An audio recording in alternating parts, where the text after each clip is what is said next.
Olá, irmãos, a paz do Senhor, Deus abençoe a todos. Para mim é um motivo de muita alegria estar aqui, ainda mais falando da palavra do Senhor. Nós vamos estar estudando a lição de número 8 da revista CPAD, trazendo o título Comprometidos com a Palavra de Deus. Um título bastante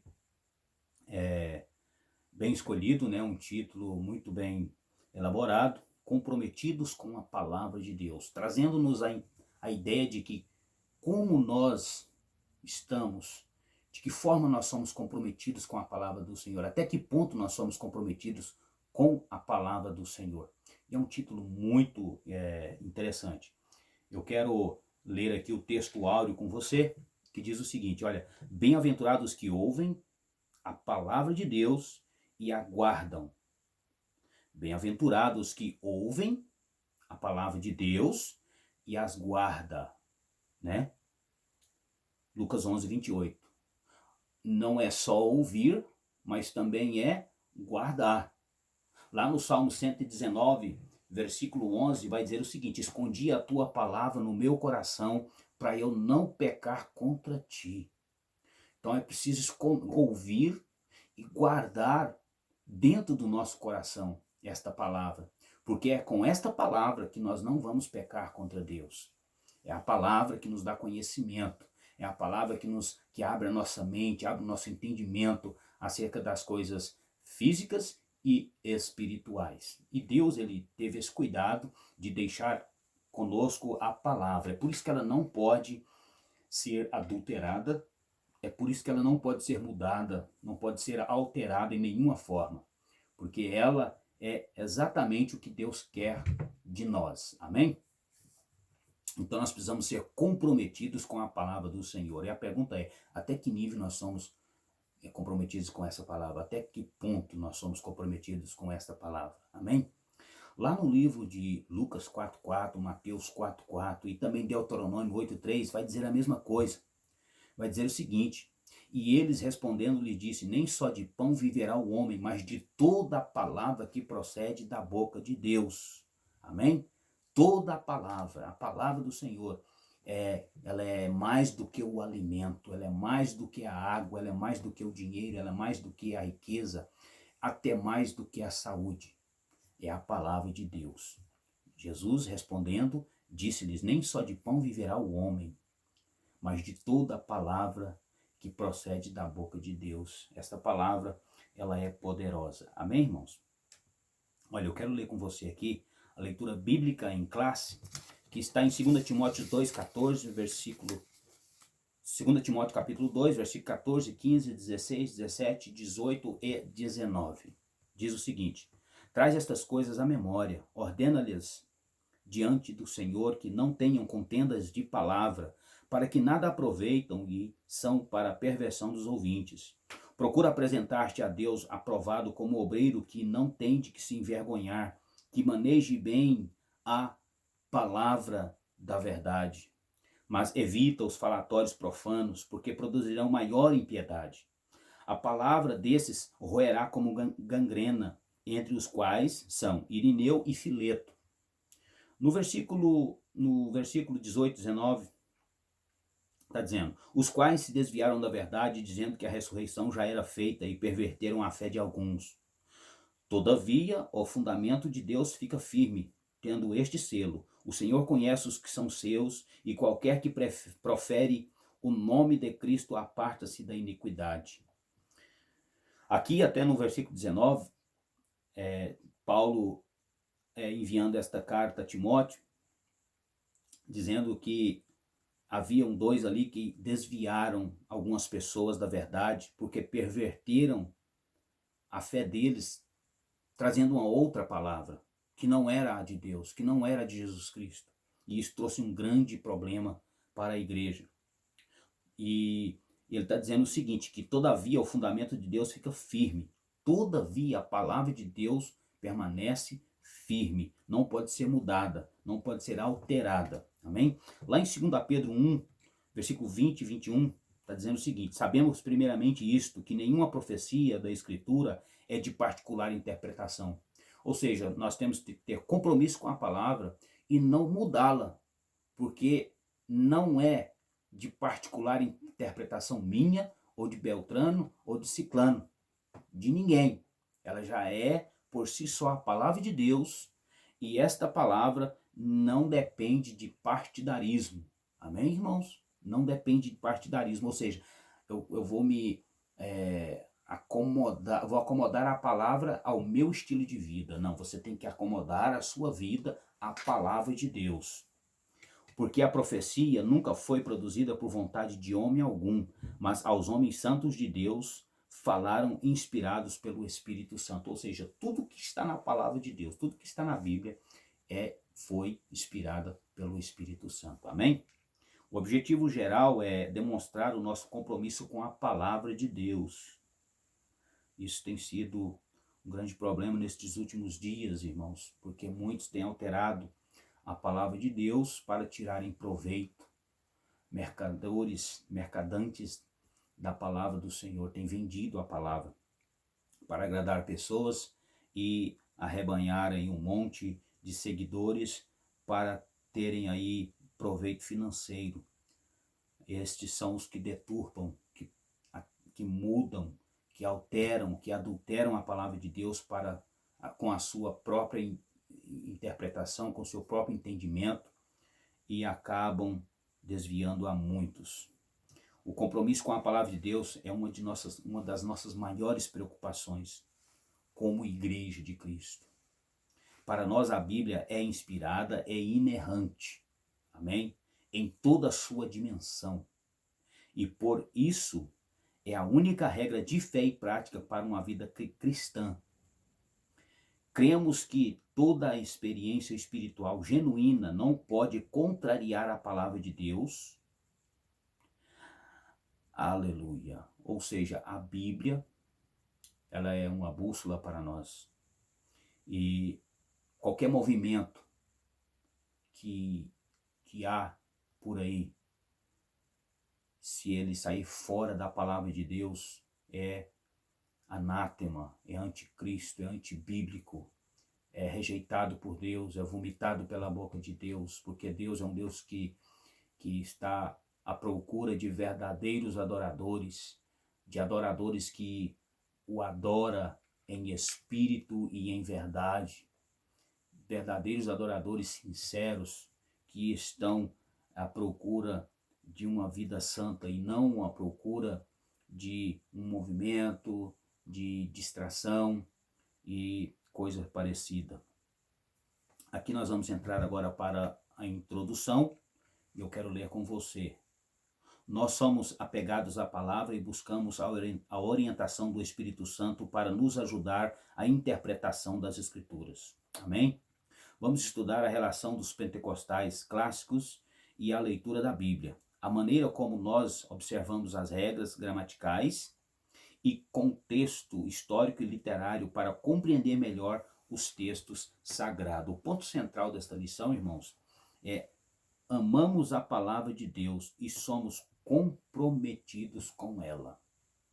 Amar a palavra de Deus requer comprometimento.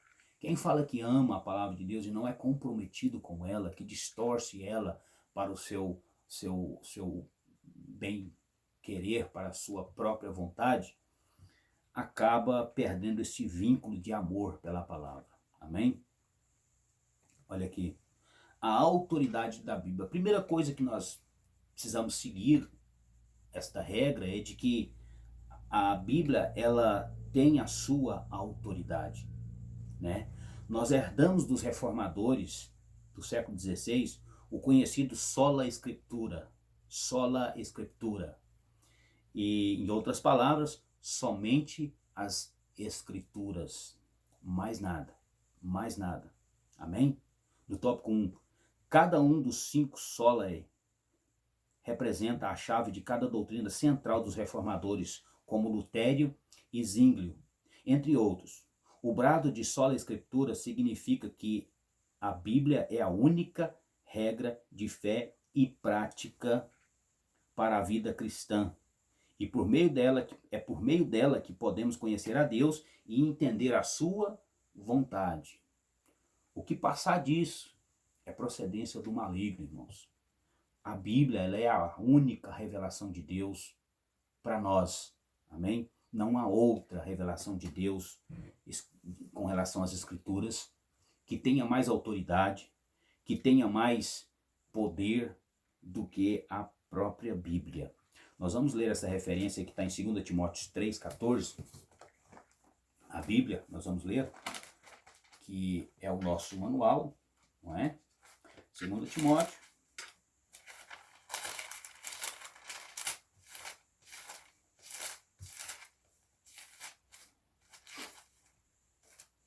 Segundo Timóteo, capítulo 3, versículo 14 e 17. Amém?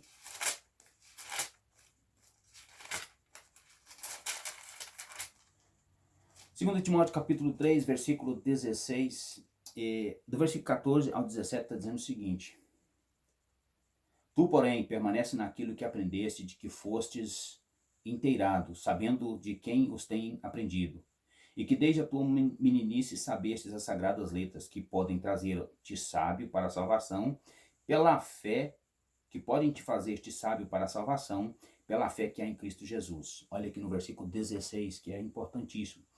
Toda, não é só a metade, não é só um capítulo, não é só um livro, não é só um texto, é toda Escritura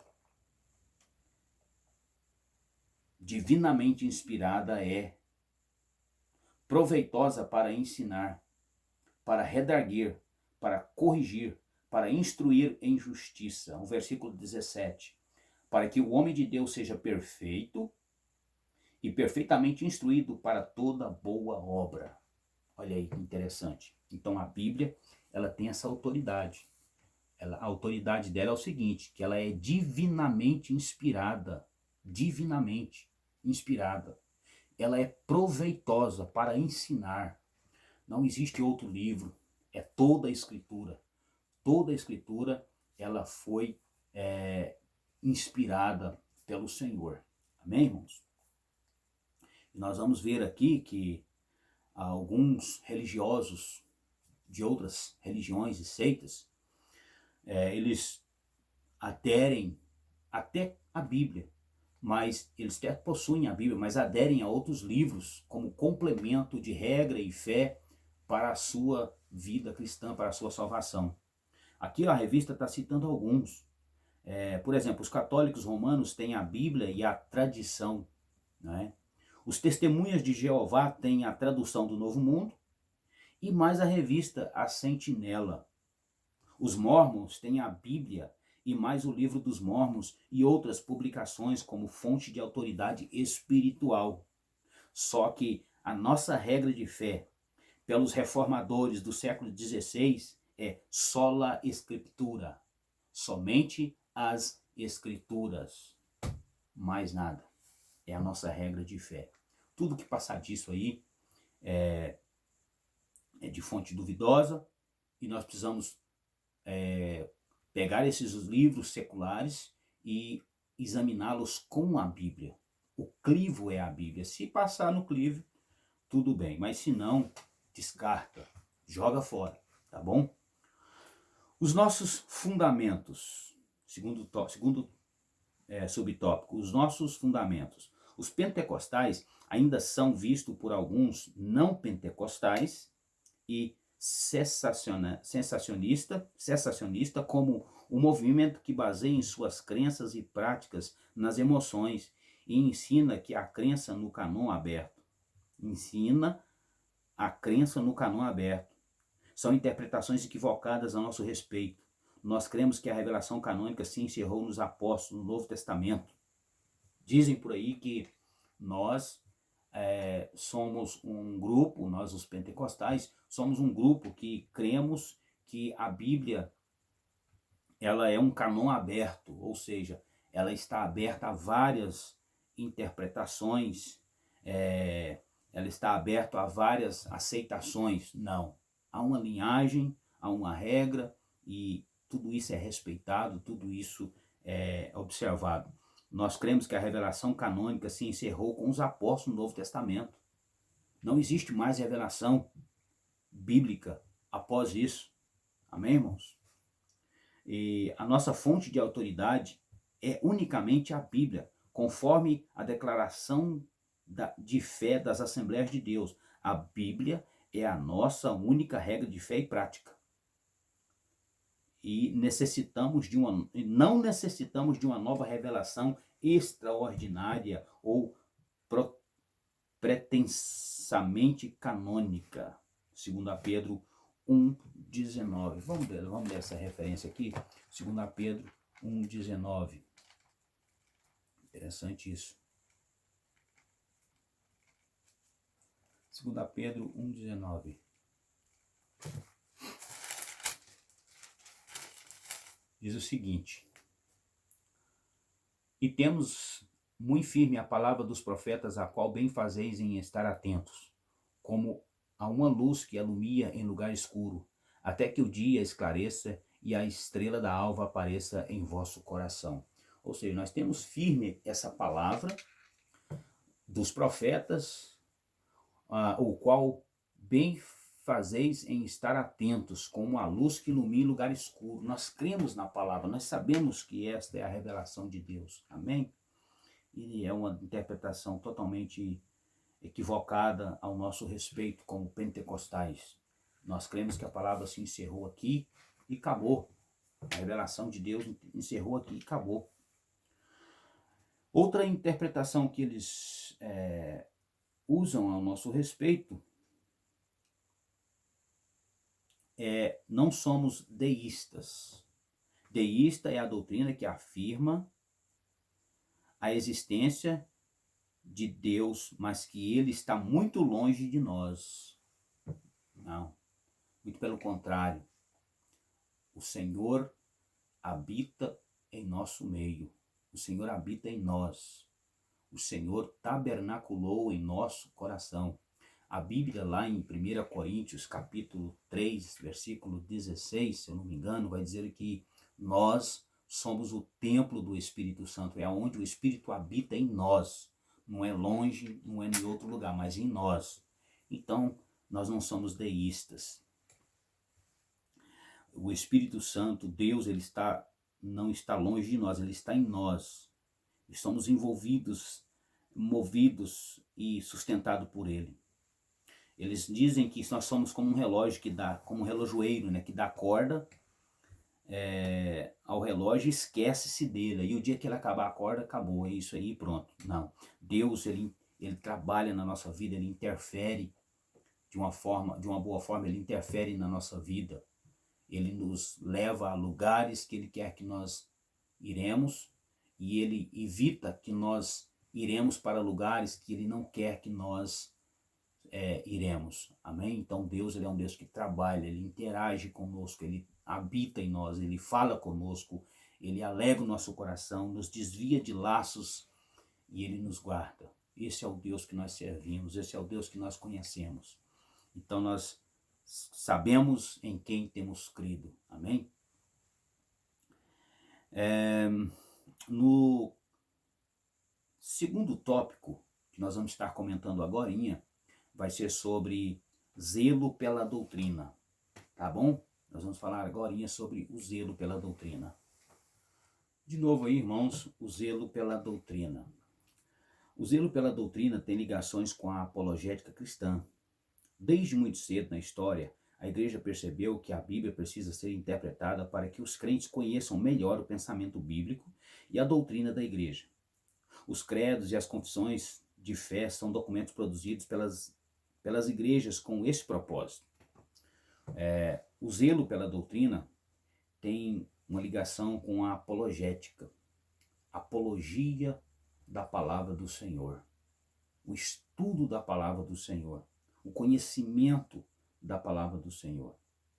E quanto mais nós conhecemos, mais nós preservamos e queremos zelar esse conhecimento da palavra de Deus.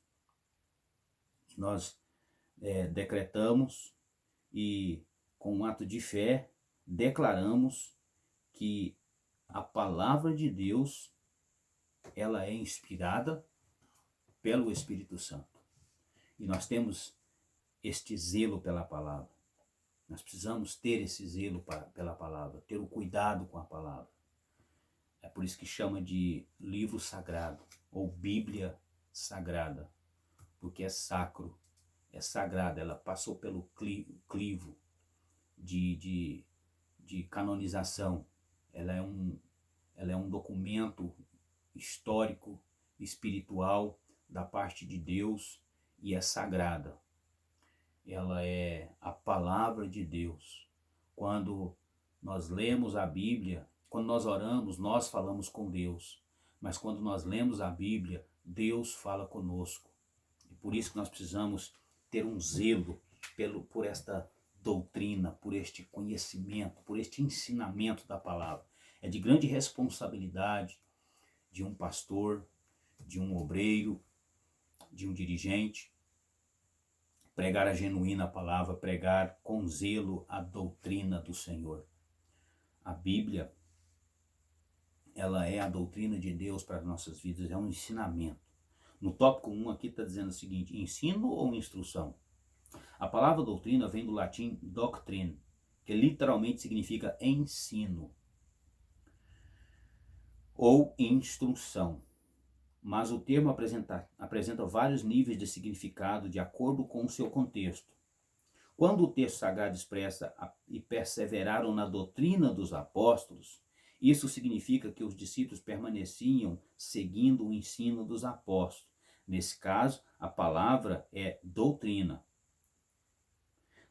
Significa ensino, instrução. Estamos nos referindo aos ensinos bíblicos. Ou seja, quando os apóstolos ensinavam, eles passavam aquela doutrina a eles. Agora, aqueles que nunca ouviram falar da palavra, eles são ensinados. Amém? Eles são ensinados, mostrado a eles a palavra de Deus. Aí depois entra o ensino profundo, mais profundo da Bíblia, né?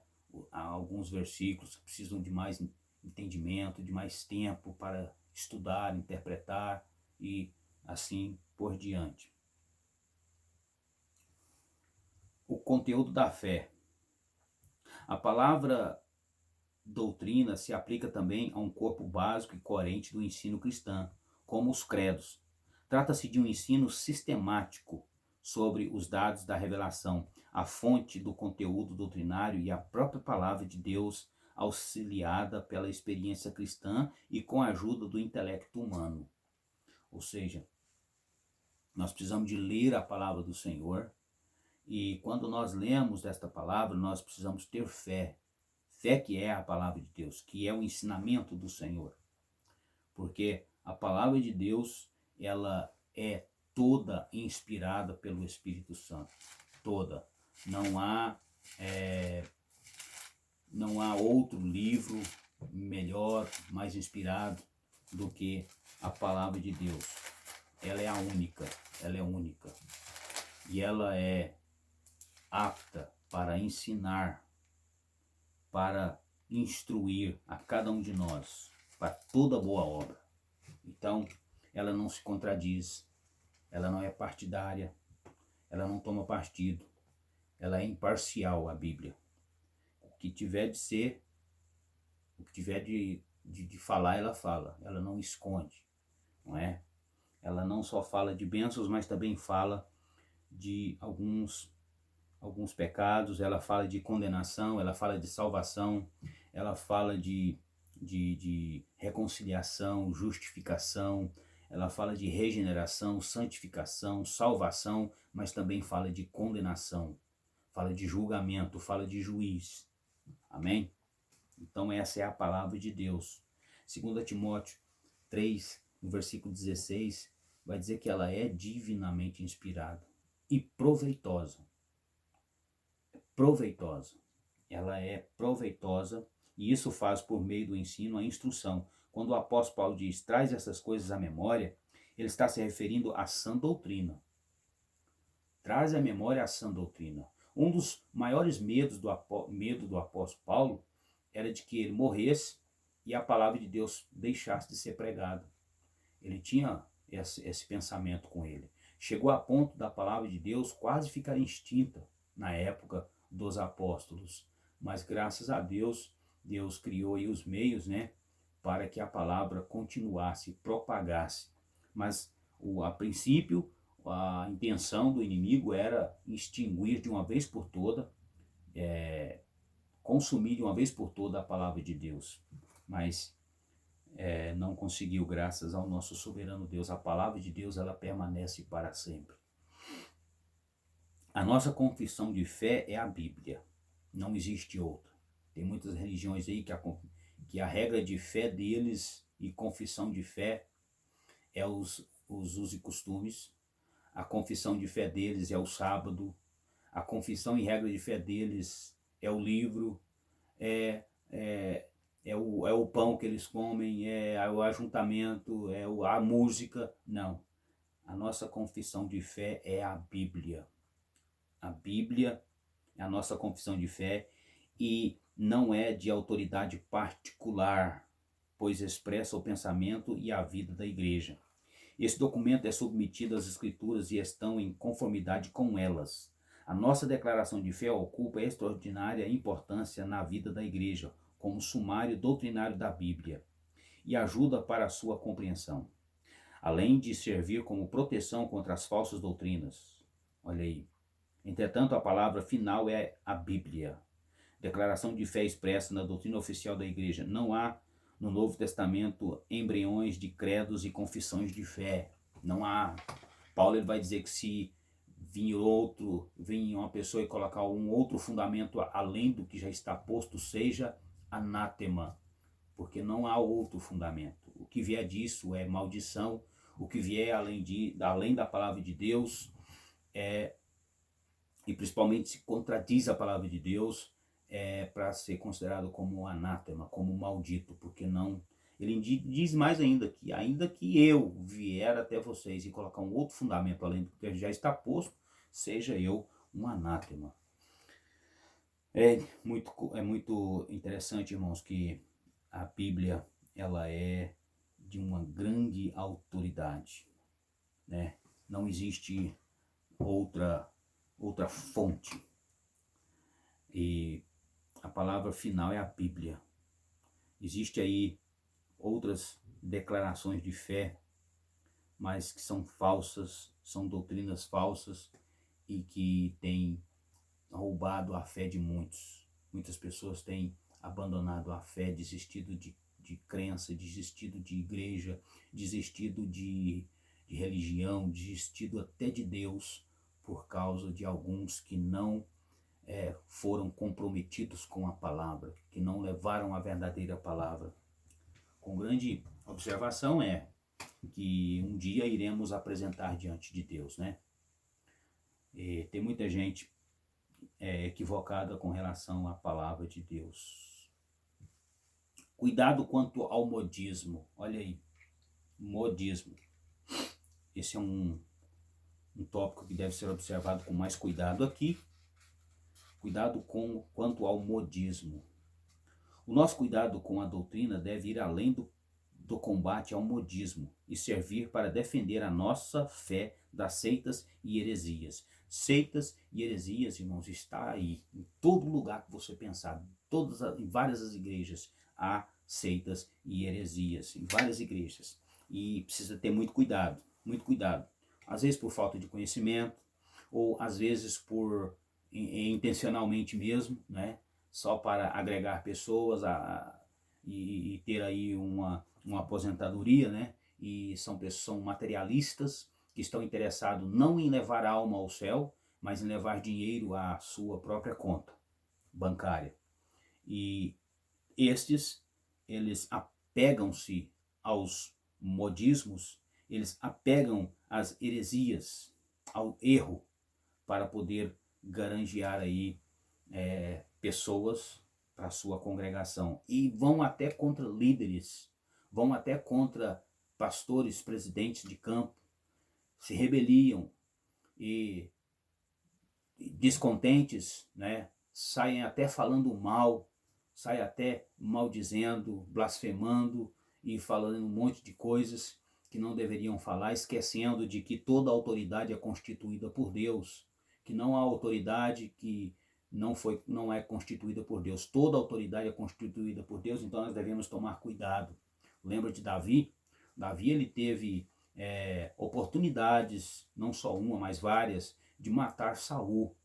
Mas nem por isso ele o fez. Por quê? Porque Davi sabia que foi Deus quem pôs Saul e era Deus quem ia tirar Saul. Não é? Ele poderia ter feito mal a Saul, mas ele não fez, porque ele sabia o Deus que ele servia, ele conhecia o Deus que ele servia, sabia que se ele fizesse alguma coisa, tomaria o lugar de Deus como juiz e Deus pegaria ele, não é? Então, a resposta é simples. Deixa Deus agir e cuidado, né? E esses líderes, ou pregadores, ou pessoas que se apegam ao modismo para granjear pessoas, tem que tomar muito cuidado, olha, modismo. Essa palavra traz a ideia do que está na moda. Isso se aplica também no campo teológico. São os ventos de doutrina que vêm e vão. Moda, você sabe, moda vem, moda vai. E vem outra nova. Aí aquela já fica velha com prazo de 1 mês, 6 meses, máximo 1 ano, outra moda nova. Aí outra nova moda. E assim vai. Vai passando, passando, passando e só trazendo modas e mais modas. Não é? Porque a Bíblia diz que a palavra é que limpa. É a palavra, não é moda, não é modismo, não é movimentos, não é? Jesus, ele diz, ó, estai-vos limpos pela palavra. E a Bíblia diz que a fé vem pelo ouvir e o ouvir da palavra, não é? Se essa palavra que não trazer ninguém para Cristo, nenhuma outra coisa vai trazer. Pode haver até um movimento, uma multidão aí bem empolgada, mas não permanece, porque não tem fundamento, não tem estrutura. E o modismo é assim, dentro da igreja. Essa palavra traz a ideia de que está na moda, ou seja, tudo que está na moda, você vai abandonando a palavra e pegando e trazendo para dentro da sua igreja. Efésios 4,14, vamos ver essa palavra, Efésios 4,14. Efésios capítulo 4, versículo 14 diz assim, ó: para que não sejamos mais meninos e inconstantes, levados em roda por todo o vento de doutrina, pelo engano de homens que com astúcia enganam fraudulosamente. Olha aí, né? Não sejamos como meninos. Precisamos ter comprometimento com a palavra do Senhor, para que quando levantar um vento de doutrina ou algo parecido, somos ali respaldados pela palavra. E o modismo ele tem um caráter de efêmero, passageiro, que para nada se aproveita. Em outras palavras, são inúteis e inapropriáveis. Quem não se lembra do dente de ouro? Quem lembra do dente de ouro? Quem lembra do dom da unção, do caicai? A unção do sopro santo, do G12, né? A febre dos anjos subindo, anjos descendo, e de outras aberrações doutrinárias que surgiram ao longo dos tempos. Onde estão os seus promotores e expoentes? Onde foi para esse povo? Cadê esse povo? Sumiram, né? Sumiram, acabou. Então, mas a igreja permanece, a igreja está aí, né? Então, a palavra de Deus permanece para sempre. Essas práticas exóticas, sem o conhecimento adequado da palavra de Deus, nós precisamos combater, né? Não pode deixar espalhar, porque é como o câncer. Ele cresce, ele espalha e pode comprometer todo o corpo. Aqui no segundo subtópico, vai dizer o seguinte: procura te apresentar-te a Deus aprovado. Procura apresentar-te a Deus aprovado. Essa qualificação vem do Espírito de Deus. Apresentar-se a Deus aprovado significa estar disponível, testado e aprovado por Deus e reconhecido pela igreja. É interessante que as pessoas querem apresentar sem ser aprovado, sem ser provado e aprovado. E desde muito cedo na história do cristianismo que a igreja precisou enfrentar um avalanche de heresias e aberrações doutrinárias ensinadas pelos falsos mestres. Pessoas que não são chamados, pessoas que não são aprovados, pessoas que não têm não têm o chamado de Deus, não têm a unção de Deus, não têm o conhecimento de Deus e nem da palavra de Deus, e estão aí como líderes, como pastores e até presidente de campo, né? A maioria são arrogantes, a maioria são prepotentes, a maioria são gananciosos, a maioria são materialistas, a maioria não são espirituais, uma grande maioria. E por quê? Porque não foram apresentados diante de Deus e aprovados.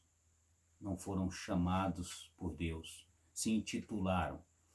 Não é como eu queria ser presidente da República, sendo que eu não passei por uma votação, eu não fui chamado pelo ministério e quero ser presidente da República. Não tenho nada a oferecer, não tenho projetos de governo e quero ser um presidente da República. Não tenho capacidade mental, não tenho capacidade de conhecimentos, não tenho preparo psicológico e quero ser. Então isso é o que estão fazendo com a Igreja de Cristo, não é? Eles não são aprovados por Deus e dentre esses não aprovados por Deus é que entra, e por esses que não são aprovados por Deus é que entra as heresias, ventre os dentes de ouro, sopro, a noite da pizza na igreja, a noite da roupa, vestir roupa só, roupa amarela, a noite da palhaçada, e estão fazendo com a igreja. Eu vi uma frase interessante do pastor David Wilkerson. Ele diz o seguinte em um de seus livros: vai chegar um dia que a igreja abandonará os púlpitos e no púlpito haverá palhaço entretendo multidões. E é o que está acontecendo hoje. Se você não for engraçado, se você não conseguir entreter as pessoas com outras coisas, eles não ficam na igreja, porque para eles a Bíblia já está chata, a Bíblia já está difícil de ouvir, está causando comichões nos ouvidos. O que maneja bem a palavra da verdade. Olha que outra coisa interessantíssima. O verbo grego para manejar bem é ortotomeo, literalmente cortar reto. Cortar reto, cuja ideia é cortar em linha reta. A ideia é manter o curso correto. É uma palavra rara, aparece uma só vez no Novo Testamento e 2 vezes na Septuaginta. Lá em Provérbio 3,6. Provérbio 3,6 vai dizer, vamos dar uma olhadinha rápida.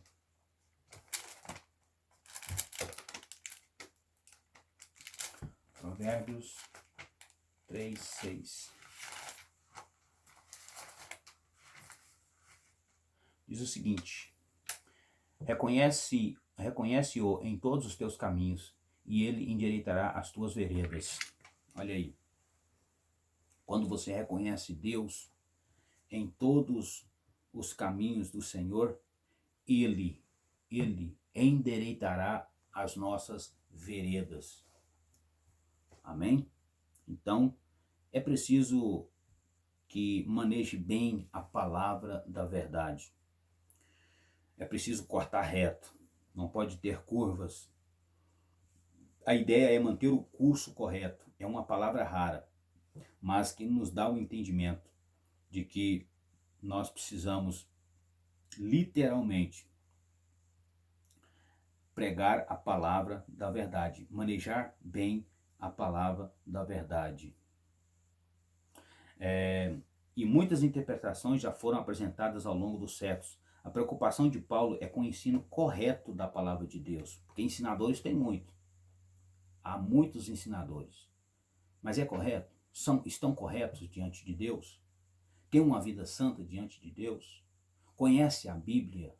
Conhece os desejos de Deus? A preocupação de Paulo é com o ensino correto da palavra de Deus, com base numa exegese sólida, com uma aplicação para a edificação espiritual da igreja.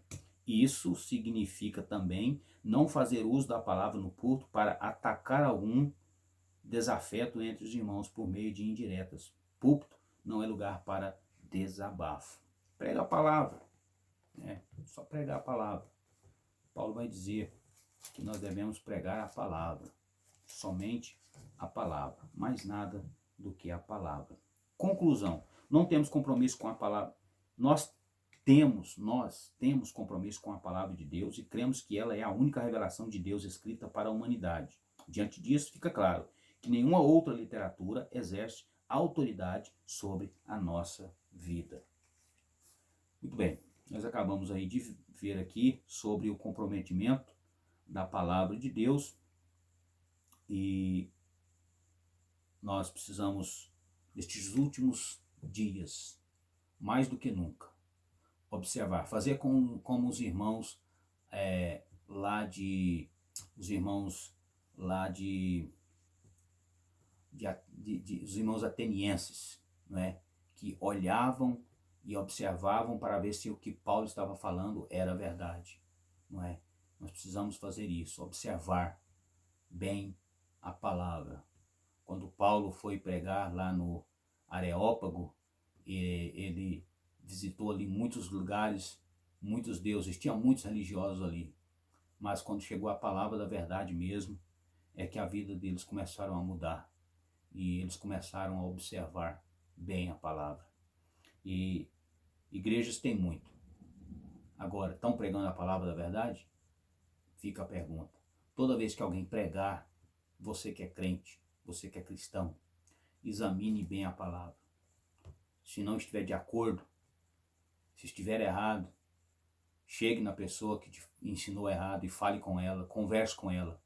Não esparrame, não crie fofoca, cochicho, não crie contenda, não crie conversinha aqui ou ali, mas vai diretamente na pessoa e diz para ela, isso está falando diferente, me explica isso aí melhor, tem uma confusão aqui na minha cabeça, pode ser que eu esteja errado, mas vamos ler aqui nós dois juntos e chegarem a uma conclusão. Mas caso contrário, examine a palavra do Senhor, porque é essa que é de credibilidade da parte de Deus, tá bom? Deus abençoe a todos, fiquem com Deus, a paz do Senhor e até a próxima em Cristo Jesus.